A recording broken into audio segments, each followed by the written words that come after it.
여러분, 요즘 원달러 환율 보면 장난 아니죠. 장난 아닙니다. 게다가 이 원달러 환율의 변동폭도 굉장히 커요. 굉장히 큽니다. 한번 이걸 한번 보세요. 이 도표를 한번 보세요. 6월 1일 날 1,100원대를 기록했어요. 그렇죠?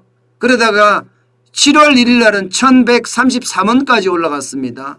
그리고 8월 2일 날은 1,150원까지 올라가더니 지금 8월 10일 날은 1,149원 까지 올라갔습니다. 지금은 1,151원까지 올라갔나요? 그런데 변동폭을 보세요. 변동폭을.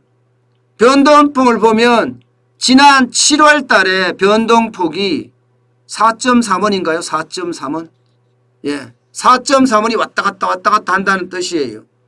그러면 지난해 6월에 6.3원이었거든요. 6.3원. 13개월 만에 변동폭이 가장 큽니다. 13개월 만에. 이것은 여러분 우리가 잘 봐야 하는 수치 중에 하나인데요. 지난해 6월이 언제였는지 우리가 생각을 해봐야 됩니다. 지난해 6월은요. 1월 21일 날 코로나19 신규 확진자가 처음 발생을 하고 나서 가장 심각했던 게 2월 말에서 3월 초순이란 말입니다. 경제에 영향을 미쳤던 것은 3월, 4월, 5월이에요.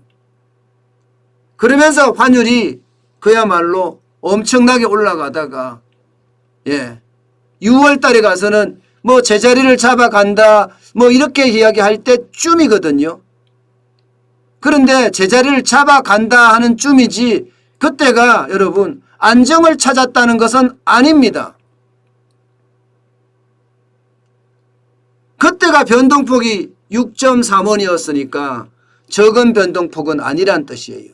이게 쉽게 말하면 출렁출렁 하다가 서서히 안정을 찾아가는 게 기본 정석이라고 이야기하면 지금 출렁거림이 좀 센 것 아니냐. 이런 얘기가 지금 계속 나오고 있습니다. 그러면 이 달러에 대한 이것을 과연 어떻게 해야 될까? 이제 고민이 될 수밖에 없어요. 지금 보시는 것처럼 달러당 1,151원까지 올라갔습니다. 1일 기준으로 보면 굉장히 많이 올라가고 있는 거예요. 그죠? 5원까지 차이가 났으니까 지금까지 변동폭보다가 훨씬 커진 거라고 이야기할 수 있습니다. 훨씬 커진 거라고. 이것은 여러분 어째 보면요. 두 가지의 해석이 가능합니다. 달러의 변동폭이 크다 이것은요. 첫 번째는요. 제일 중요한 건데 우리 경제가 지금 어려워지고 있다는 그런 얘기가 돼요.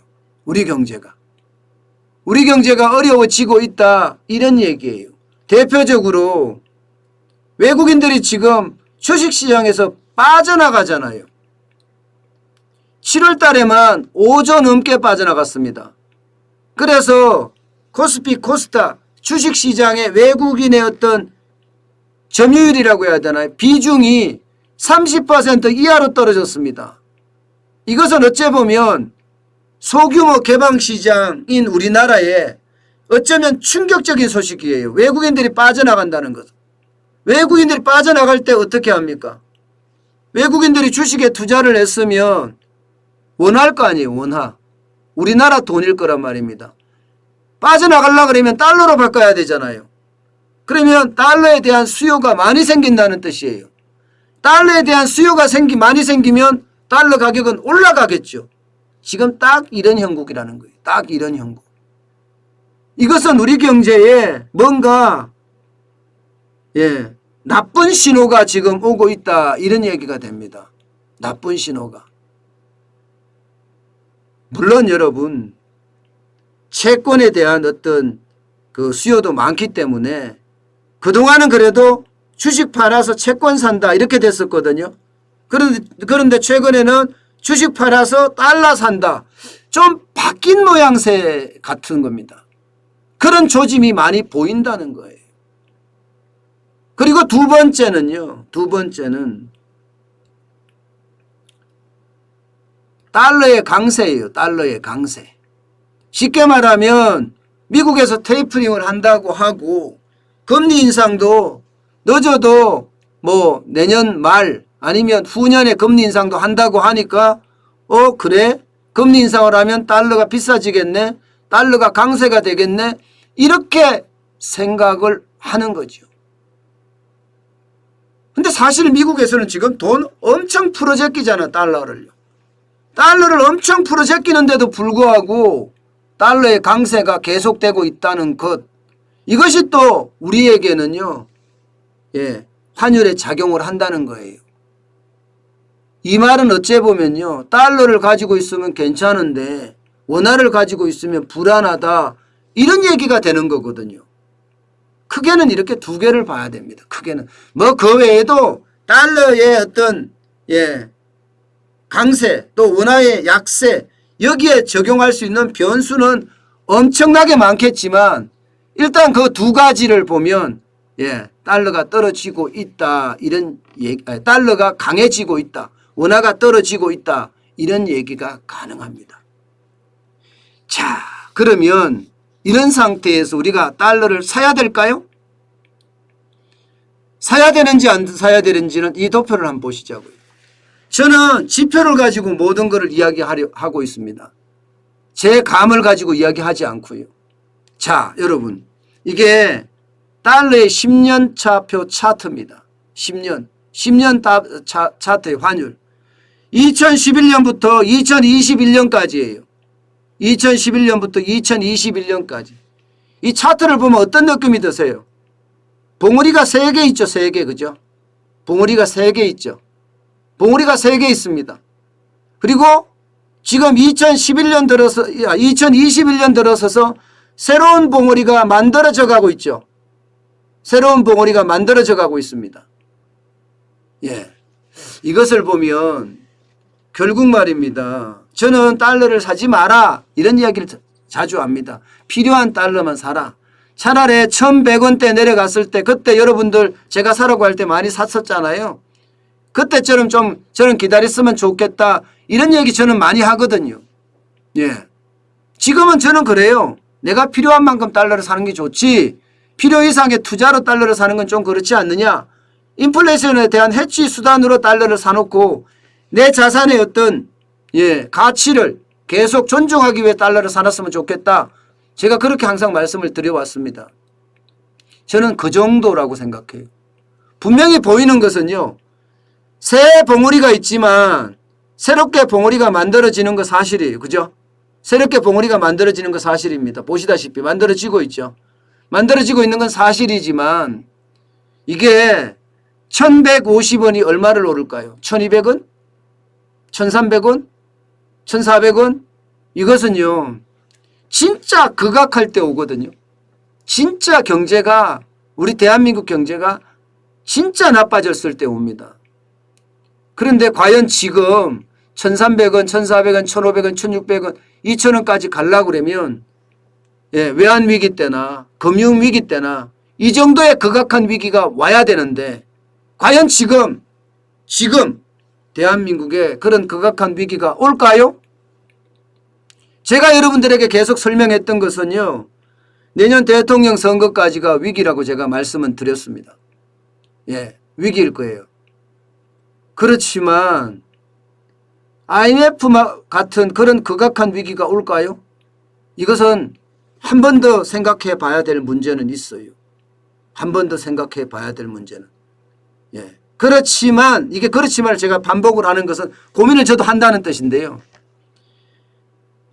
이게 자영업자, 영세기업, 중소기업의 대출 만기 연장이 213조나 된단 말입니다.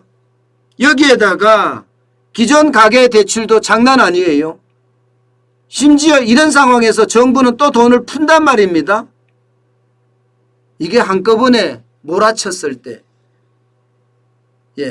금융감독원장인 정은보 원장이 이야기했던 작고 큰 위기들이 한꺼번에 불어닥치는 퍼펙트 스톰이 온다면 충분히 가능한 이야기입니다.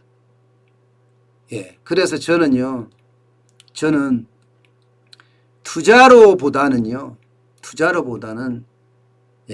내가 위기가 분명히 다가오고 있는 그런 느낌이 있으니까 투자로보다는 내가 필요한 만큼 내가 필요한 만큼은 달러를 지금이라도 사는 게 저는 좋다 이렇게 봅니다.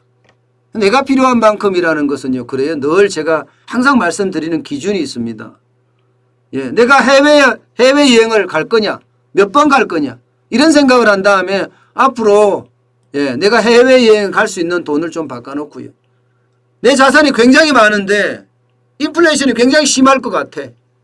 그러면 달러를 좀 더 사놔야 되겠다. 이런 생각이 있으면 인플레이션 해지 수단으로 사놓고요. 또 자녀들이 해외에 가 있다면 자녀들에게 보내야 될 돈이 있다면 그 비용에 대한 일부를 또 사놓으면 좋겠습니다. 그리고 반드시 여러분 지켜야 될 게 있어요. 이게 한꺼번에 많이 달러를 사는 건 좋지 않아요. 일반적으로 분할 투자라고 하죠. 시기처럼 조금씩 이렇게 사 모으는 게 좋지요. 한꺼번에 막 몇천만 원씩 산다. 이것은 저는 반대예요. 아마 지금쯤 저 같은 경우는 뭐 유튜브를 하기 때문에 달러가 들어오기도 해요.